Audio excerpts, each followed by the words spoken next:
بسم اللہ الرحمن الرحیم وعن ثوبان رضی اللہ تعالی عنہ قال قال رسول اللہ صلی اللہ علیہ وسلم من تکفل لی الا يسأل الناس شیئا واتکلف له بالجنہ فقلت انا الى آخرہ الحدیث۔ یہ روایت ابو داؤد کی ہے۔ روایت نقل کرنے والے صحابی رسول حضرت ثوبان ہے رضی اللہ تعالیٰ عنہ۔ اللہ کے پیغمبر پاک صلی اللہ علیہ وسلم کے آزاد کردہ غلام تھے۔ اصل باشندے تھے یمن کے رہنے والے۔ آپ علیہ السلام نے ان کو خریدا اور اس کو آزاد کر دیا، اور پھر آپ نے ان کو اختیار دیا تھا کہ اپنے خاندان اپنے علاقے جانا چاہے تب بھی ٹھیک، اگر یہیں پر میرے ساتھ رہنا چاہے تو پھر آپ کو یہ اعزاز بھی حاصل ہوگا کہ آپ میرے اہل بیت سے شمار ہونے لگو گے۔ تو فرماتے انہوں نے اپنے خاندان پر اس شرف اور عظمت کو ترجیح دی کہ میں اہل بیت سے شمار ہونے لگوں۔ حضرت ثوبان رضی اللہ تعالیٰ عنہ نے اللہ کے پیغمبر پاک صلی اللہ علیہ وسلم سے جو روایتیں نقل کی، کتب حدیث میں اس کی تعداد 127 ہیں، اور آپ کے سفر حضر میں آپ کی خدمت کرنے والے تھے، اور انہوں نے وفات پائی سن 54 ہجری میں حمص میں، وہیں پر مدفون ہیں۔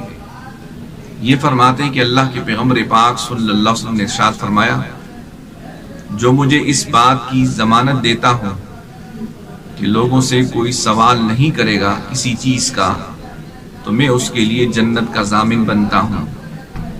فرماتے میں نے جواب میں کہا کہ اللہ کے پیغمبر میں اس ضامن بنتا ہوں۔ تو پھر حضرت ثوبان رضی اللہ تعالیٰ عنہ نے کسی سے کوئی چیز سوال نہیں کیا۔ یعنی اس حدیث پاک میں اس بات کی طرف اشارہ ہے کہ انسان کو اللہ تبارک و تعالیٰ کی ذات پر اعتماد اور کامل بھروسہ ہونا چاہیے، اور اسی پر توکل ہو ہر چیز میں، اور لوگوں کے سامنے دست دراز نہ ہو۔ تو ایسے شخص کے لیے اللہ تبارک و تعالیٰ کے پیغمبر پاک صلی اللہ علیہ وسلم جنت کا ضامن بنتا ہے۔ اور سوال کرنا یہ حرام ہے۔ ہاں شریعت نے 3 آدمیوں کے لیے سوال کرنے کو جائز قرار دیا ہے۔ پہلا وہ شخص کہ وہ 2 آدمیوں کے درمیان ضامن بن جائے، کہ 2 آدمی آپس میں کسی مال یا قرض کی وجہ سے آپس میں لڑائی جھگڑے میں وہ مبتلا ہو جائے، اور تیسرا آدمی اس کے لیے ضامن بن جائے اس کے قرض یا مال کا۔ تو فرماتے ایسے تیسرے آدمی کے لیے سوال کرنا جائز ہے جب تک اس کی ذمہ داری پوری نہ ہو۔ دوسرا وہ انسان کہ جس کا مال اسباب وہ قدرتی آفت کی وجہ سے برباد اور ہلاک ہو جائے، کہ جس کا سبب سب کو علم میں ہو، تو فرماتے اس شخص کے لیے بھی سوال کرنا جائز ہے۔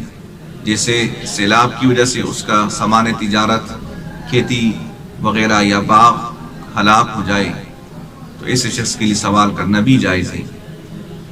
تیسرا وہ شخص کہ جس کا وہ اسباب و سامان وہ ہلاک ہو گیا، کہ اس کا سبب سب کے علم میں نہ ہو، جیسا کہ اس کے مال کو چوری کیا گیا، فرمایا کہ ایسا شخص اس کے لیے بھی سوال کرنا جائز ہے۔ لیکن ہاں ایسے تیسرے آدمی کے لیے یہ ہوگا کہ اس کے اوپر گواہ کا اس کے اوپر قائم کرنا ضروری ہوگا۔ فرماتے ان 3 صورتوں کے علاوہ، 3 اشخاص کے علاوہ کسی کے لیے سوال کرنا جائز نہیں ہے۔ حضرت ثوبان رضی اللہ تعالیٰ عنہ نے اپنی پوری زندگی میں اسی پر عمل پیرا رہے۔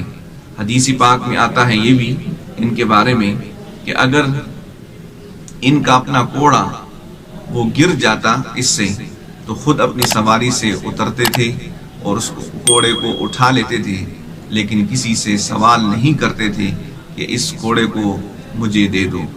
یہ ان کی اللہ کے پیغمبر پاک صلی اللہ علیہ وسلم کے ساتھ ایک وعدہ تھا، اس کے اوپر ہمیشہ عمل پیرا رہے۔ اللہ پاک مجھے بھی اور آپ کو بھی دنیاوی تمام معاملات میں کسی سے سوال اور اپنے دستے دراز نہیں کرنا چاہیے، اللہ ہی کی ذات پر اعتماد اور توکل ہو۔ وآخر دعوانا ان الحمد للہ رب العالمین۔